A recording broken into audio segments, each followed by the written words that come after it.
et des réflexions, à mener des réflexions par rapport aux problèmes qu'on observe que notre pays se retrouve aujourd'hui dans une situation tout à fait particulière, caractérisée par l'agression de la République dans sa partie est par un État décidé que le Rwanda. Dans cette situation de guerre, dans une situation de contrainte, l'économie du pays a subi un grand coup. Nous sommes en train de bâtir notre résilience économique et nous sommes en train de maintenir une certaine stabilité du cadre macroéconomique.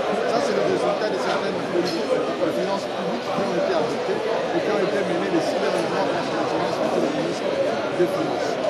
Là, ici,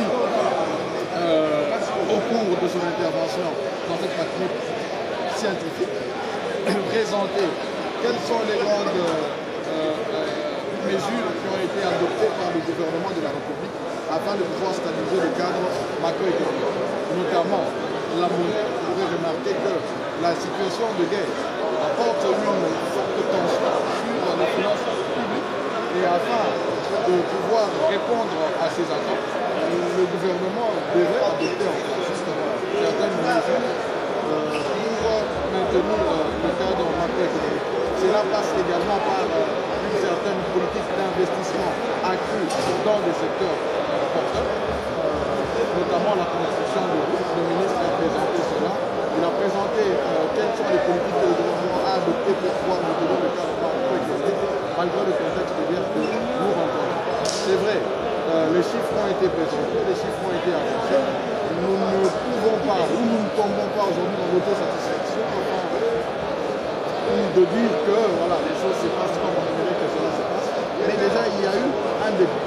C'est à la jeunesse aujourd'hui, devant la jeunesse, c'est à la jeunesse de s'approprier les efforts qui ont été entamés, les efforts qui sont faits, de voir dans quelle mesure est-ce qu'on peut continuer, d'une part, à inciter les financements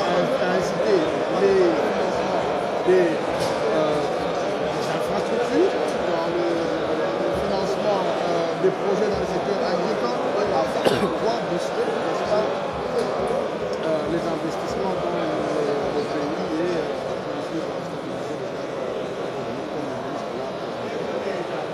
du cadre économique comme le ministre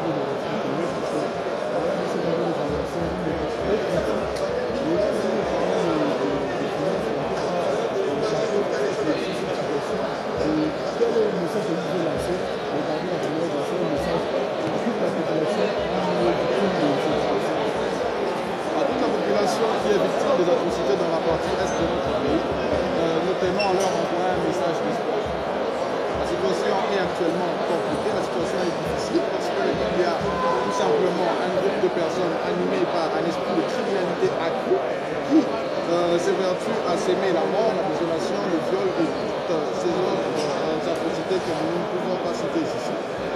Cette situation fragilise les finances publiques. Cette situation vient ralentir la mobilisation des recettes à travers la République. Cette situation ne permet pas à l'État de pouvoir s'acquitter de toutes ses obligations, notamment la paye des enseignants, des fonctionnaires dans ces parties occupées de la République.